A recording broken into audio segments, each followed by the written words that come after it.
μια αναβάθμιση, το Goblin Barrier.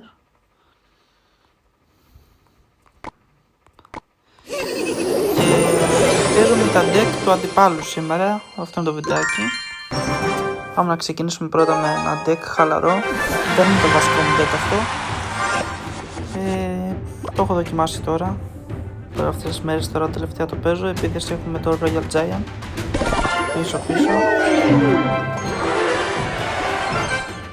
Πάντα μου τη πάει αυτή η κάρτα που έβαλε τώρα.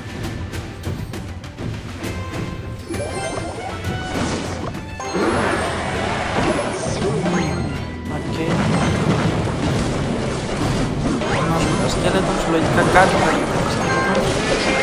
Λογικά.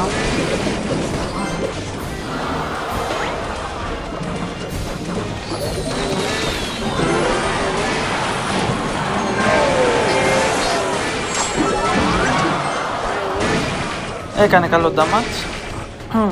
Μας έφαγε τον πύργο για την ακρίβεια.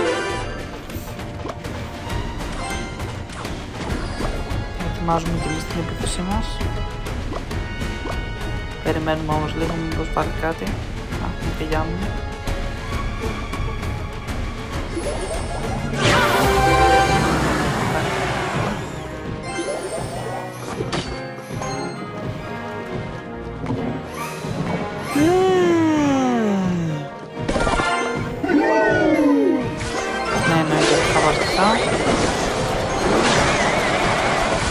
Κρίμα και ήταν evolution ο Royal Giant εδώ, δεν πειράζει.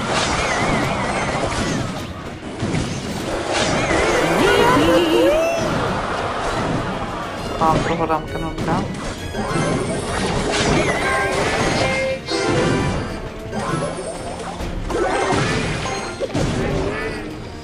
Μου φαίνεται έπρεπε να βάλω και ένα Goblin Barrier. Πάμε, να κάνουμε επίθεση τώρα.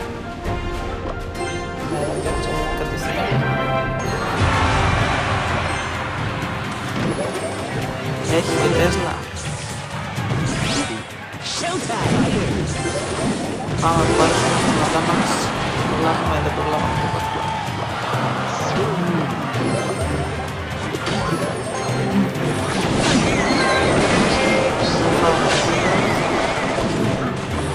Δεν ξέρω αν είναι κάνω δεκάκι, απλά τώρα στην αρχή έγινε ένα λάθος από μένα. Έτσι μπορείς και νίξα, δεν νομίζω ότι θα κάνει πολλά. Τώρα νομίζω ότι κάτι θα κάνει. Το φάγαμε.